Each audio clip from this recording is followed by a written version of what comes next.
Hey, this is Cody here. I'm about to do my EliteXC Heat recap. Gonna go real fast here. The start of the show, they told us all Shamrock got a cut over his eye, his left eye, right here, around the eyebrow. I guess he sparred too hard before the fight, which is kind of stupid. But they said that Seth Petruzzelli was going to come in and replace him. So this is a big opportunity for Seth. And I have on my notes right here, I picked Seth to win by leg kicks. I think he has the better, better striking than Kimbo in my eyes. But anyway, to the first fight, Ninja versus Benji Radek. This is a good fight. I wanted to comment here. Face smashing foo is what the background Benji claims to have, which is kind of funny. The start of it was really sloppy hitting. I mean, they were getting rocked right off the start, rocked and tripping over each other. It was crazy. It didn't really get real technical until it hit the ground in that first round. Otherwise, it just looked like a fight behind the Kmart or something. But it was fun to watch. Then in round two, here it is. Ninja came in with a knee, and he didn't. It just looked weak. I mean, he looked tired. And he fell to the ground, and then right after that, Benji comes in with a arm like that and knocks him out. Starts getting the ground and pound, and he's out. So Benji won. I didn't think he'd win, so that's a big win for him.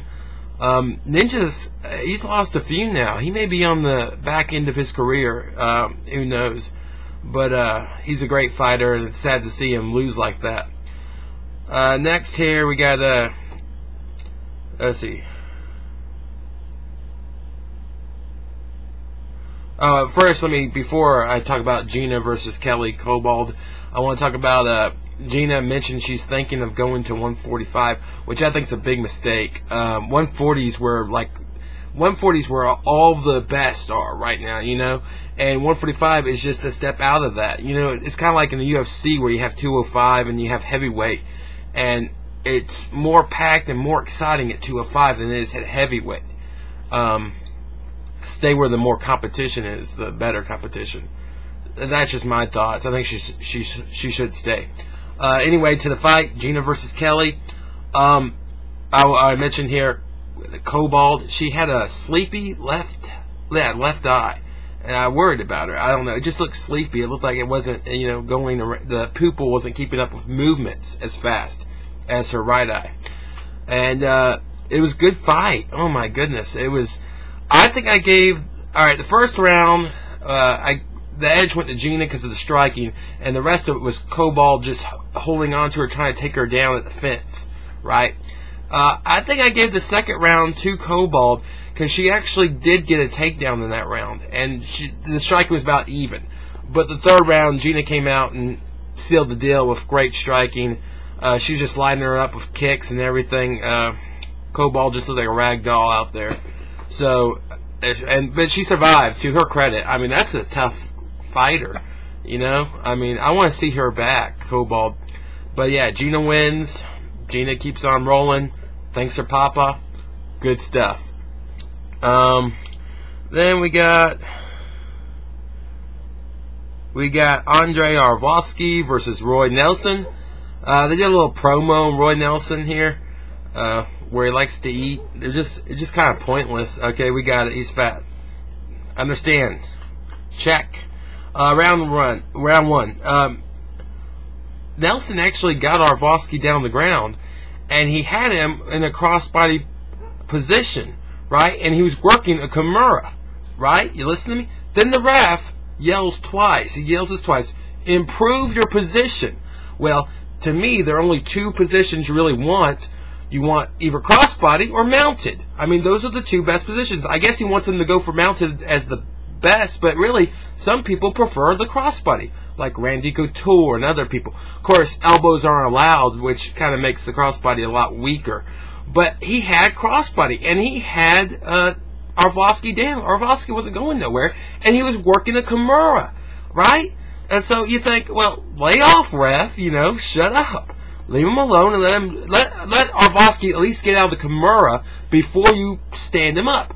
That did not happen. I don't know who the ref's name is. All I know is he looks kind of like Yves Levine, but he's not Yves Levine. Yves Levine's a better ref than this guy. This guy is a hack. He let him up.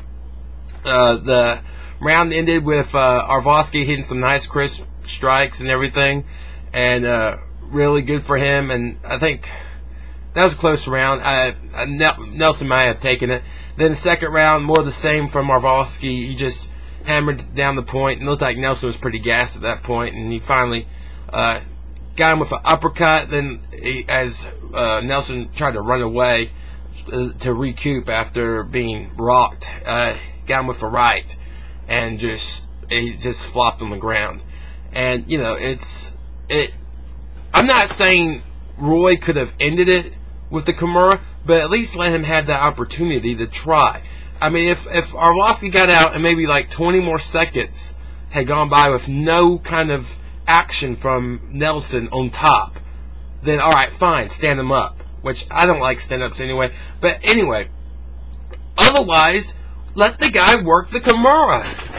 See what he could do. I mean, jeez. It killed me there. But anyway, Arlovsky wins. A good, decent win for him.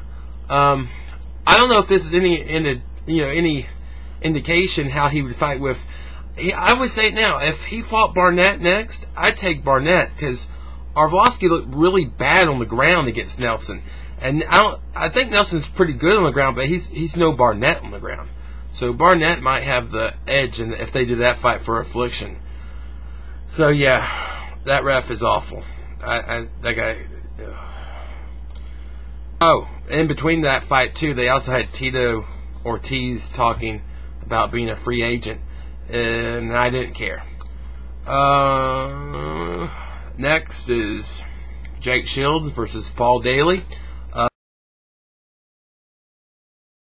Really nice armbar too, because it was a strong one, because you see Paul just bucking like crazy trying to get out of that thing, but Jake has his feet crossed and everything. It's over. He's not going anywhere. So good win for Jake. He retains his title, welterweight title. He is a good champ. I mean, as much as EliteXC messes up on other opportunities and stuff, they have a top-ranked champ right there for the welterweights. So Jake Shields, A+ in my book, great fighter. Let's see, Kimbo versus Seth Petruzzelli. Now, I keep on hearing these people, these announcers. I think it was this black announcer. I think it was. I don't know his name, because I'm talking about how unprepared Kimbo is for Seth. Well, Seth is just as unprepared as Kimbo is, because he had a different opponent too. So I mean, you can't do that. Plus, Seth is fighting. He came in expecting to fight at 205, so he is underweight for this fight. If he knew, he could fight for a heavyweight at a heavyweight stance, he'd probably be around 230 right now. But I mean, I'll let it. I don't care. I mean, it's a fight. Let's get on to it. Is there any other notes? No. Let's just get to it. Seth goes in there. Kimbo's in there. Kimbo comes running up. Seth first tries a knee or a leg kick. It's hard to tell, and it doesn't really land, but it kind of delays Kimbo for a second. Then Kimbo comes back in. Seth goes for another leg thing, but then also he goes for a little jab, and that little jab hits Kimbo on the eye, I think. Yeah, and Kimbo just falls from there. And after Kimbo falls, Seth Petruzzelli climbs on top of him and just hammers him home. And I like that Troy ref, Troy something. It's a weird last name, but that guy's a good ref, because he called it when the guy wasn't answering. Kimbo was not answering nothing. He wasn't trying to block or nothing. He was just flailing around on his back. I don't think he was ever out, but he was in bad position. So Seth Petruzzelli wins. Hooray! And now, although I